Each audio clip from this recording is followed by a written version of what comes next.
Hi Moz fans, it's Joy Hawkins, and today I'm going to be giving you a preview of the presentation I'm going to be doing later this year at MozCon.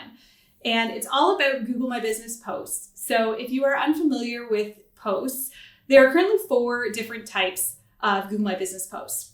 There are what we call the update post, which is kind of your typical post that has an image and some text. There are what we call offer posts, event posts, and then last year Google actually released a new one called COVID posts. Now, typically all these posts share some similarities, but they're all a little different. And one of the things that we looked at in the study that I'm going to be going over at MozCon is which type performs better. So specifically, we wanted to know, do they get more clicks? Do they get more conversions? And we identified that 2 of the types definitely outperform the other 2. So I'm not going to reveal both, but I'll tell you that one of the 2 was the COVID post type. And the reason for this, I believe, is that unlike the other 3 types of posts, COVID posts get their own special spot in the knowledge panel. So I've done my best to highlight this here. On the left here, you'll see that at the bottom, there's usually the post carousel, and it's underneath reviews, questions and answers, and products. So it's kind of like shoved down in the search results. Now, COVID posts, on the other hand, which are featured over here on the right, they show up right at the top, right underneath the business information. So they're very visible, and it's a really good place to get a quick message across. The only downside, of course, is that they don't have photos. So keep that in mind when you're figuring out which type to use. Now, the second thing that we discovered was that the average click-through rate on all the posts in our study was 0.5%. So 0.5%, which means that you need about 200 views on a post before you're going to get a click. Now, don't let that discourage you. Keep in mind that that is only tracking clicks that happen on the actual post. So in reality, people could be calling you more, they could be clicking on your website more, lots of other things. So there are still a lot of reasons why you'd want to consider doing Google posts. The third thing on my list here is keep in mind when you are tracking the results from posts that what you see inside Google My Business Insights is not going to match what you see inside Google Analytics. Now, in this industry, often we use what are called UTM codes, which help you track things better in Google Analytics. And if you're unfamiliar with how those work or how to use them with Google Posts, I'm going to link to an article down below that'll explain all of that. But the main thing that you got to remember is that these numbers won't match. So don't expect them to match. If you do, you're going to be very frustrated. Don't go down that rabbit trail. Just remember that they're tracked differently and you're going to get different numbers. So pick one and stick with it. The fourth thing is in regards to justifications. Now, if you're unfamiliar with that term, you're like, what are justifications? Miriam Ellis recently did a blog post here on Moz about this topic, and she explains it really well. So I'm not going to do what she did and explain it. Check out her article, also linked below, and that will give you all the information you need. But just in case you're not familiar and you're like, really don't know what I'm talking about, I did my best, I'm not an artist, to draw it over here. So let's say, for example, you're on Google and you do a search for local SEO. And my agency, Stir in the Sky, shows up in the search results.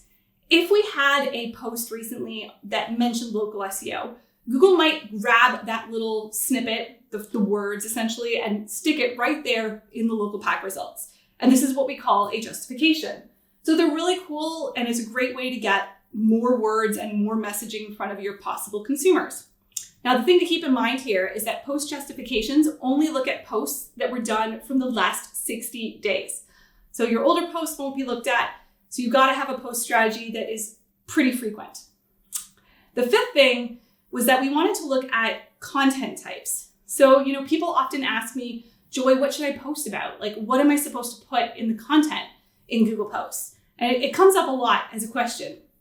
So we, with our study, basically organized all the different posts we looked at into different categories. And then what I'm going to show at MozCon is the winners and the losers. So one from the losers that did not perform well were posts about seasonal topics. Now that shocked me, to be completely honest, but what I'm talking about here is, let's say you have a dermatologist and it's coming close to Christmas. So you use like Christmassy wording and Christmas emojis and like Christmas stuff to try and make the post kind of be more relevant. These did not perform well, so it kind of surprised me, but that was one from our losers list. One from our winners list was emojis, point number 6. So emojis are great, and some of you may be excited by this. Some of you may roll your eyes.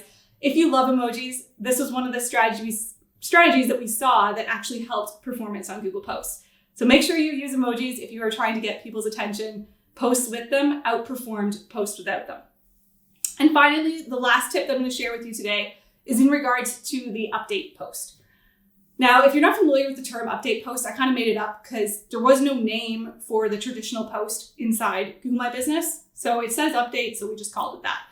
But this was the type of post that, if you remember when Google first launched this feature, you would do a post and it would last for 7 days. And after 7 days, it would get deleted from your knowledge panel. So it was essentially invisible, which was a little annoying because you don't want to have to go and post every 7 days. And because you can't schedule a post natively inside Google My Business, it was a bit of a headache to try and keep up with this as a business owner. So the good news is that several months ago, Google changed this. And now these posts actually stay on your knowledge panel for a long time.